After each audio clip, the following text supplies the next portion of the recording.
एक दिन दोपहर को मैंने घोंसला देखा तो दिल धक से रह गया। घोंसले से जुड़े दो पत्तों में से एक पत्ते के टूट जाने के कारण घोंसला दूसरे पत्ते के सहारे उल्टा लटक रहा था। घोंसले में से दो बच्चे भी लटक रहे थे तो दो नीचे मिट्टी में अचेत अवस्था में गिर पड़े। अचेत मतलब जो नीचे गिरकर बेहोश हो गए थे। मैंने अपने पति, ननंद और बच्चे की मदद से नीचे गिरे बच्चों को उठाकर प्लास्टिक के गोल डिब्बे में रख दिया। एक पत्ते के अवलंब से लटका रहा घोंसला हाथ लगाते ही पत्ते से अलग होकर हाथ में आ गया। मैंने घोंसले को भी उसी डिब्बे में रख दिया। धूप बहुत तेज थी, इसलिए डिब्बा भी उसी पौधे के नीचे छाया में रख दिया।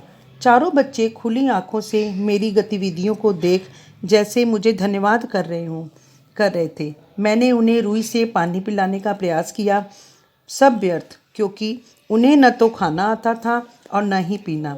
काफ़ी देर बाद चिड़िया माँ बच्चों को डिब्बे में तलाश कर उन्हें भोजन उपलब्ध करवाकर उड़ गई। संध्या होने को थी। मुझे रसोई घर में काम निपटाना था। साथ ही मन आशंकित था कि कोई चील या बिल्ली डिब्बे में रखे बच्चों पर धावा न बोल दे, यानी उनको कोई नुकसान न पहुंचा दे। यदि डिब्बा घर के भीतर लाती तो उनकी माँ उन्हें ढूंढती रहती।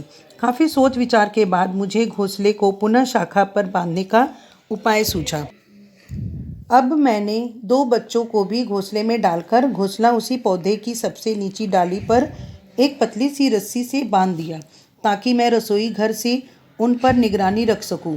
पास के पौधे के पीछे छिपकर बैठी बिल्ली को देखकर मैं घबरा गई। मैंने बिल्ली को तो भगा दिया, किंतु उसका भय अभी भी टला नहीं था।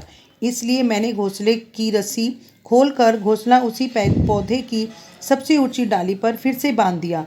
अब बच्चे सरल ध्वनियों से मानो पुनः मेरा शुक्रिया कर रहे थे और केवल दर्शक बन रहने व घोंसले से बाहर न फुदकने का वादा भी।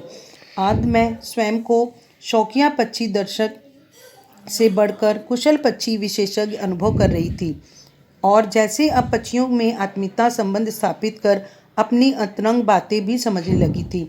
यानी उनके साथ ज़्यादातर समय बिताने से उनको पक्षियों के बारे में या उनकी हर बातों पर उनको ज़्यादा ज्ञान होने लगा था।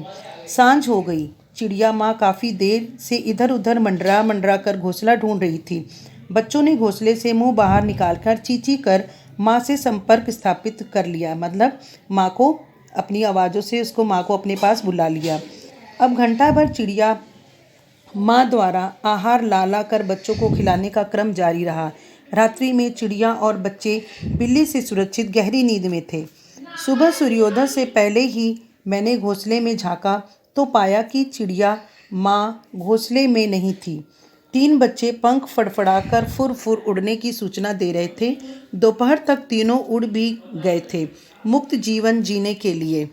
यानी सुबह होकर जब लेखा ने देखा तो तीनों बच्चे उड़ने की कोशिश कर रहे थे और वह आज़ादी का जीवन जीने के लिए उड़ गए। अब घोंसले में केवल एक ही बच्चा रह गया था। छोटा होने के कारण शायद उड़ नहीं पाया था।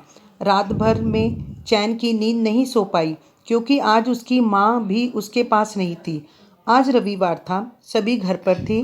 आज चिड़िया का बच्चा घोंसले से बाहर आकर कभी घोंसले के ऊपर बैठता तो कभी पत्तों पर। शायद आज यह भी उड़ने की चाह में फुदक रहा था। इसी बीच उसकी माँ को उसके पास बैठा देख मन गदगद हो गया। मतलब जब उसकी माँ चिड़िया के पास आई तो लेखा का मन भी खुश हो गया। मैंने कमरे से चिड़िया के बच्चे के बहुत से चित्र लिए।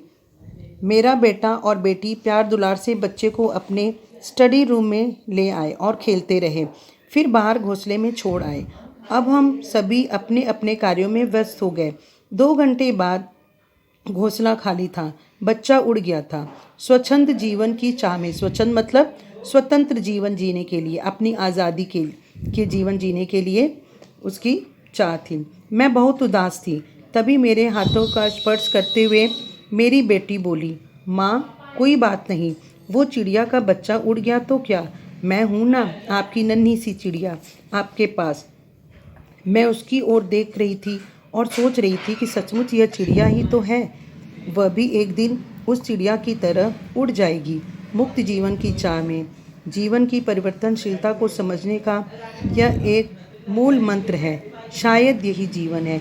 यानी लेखिका को इसमें चिड़िया के इन जीवन को देखकर ही उसमें बदलाव आया और वो कहने लगी कि शायद यही जीवन है। Thank you.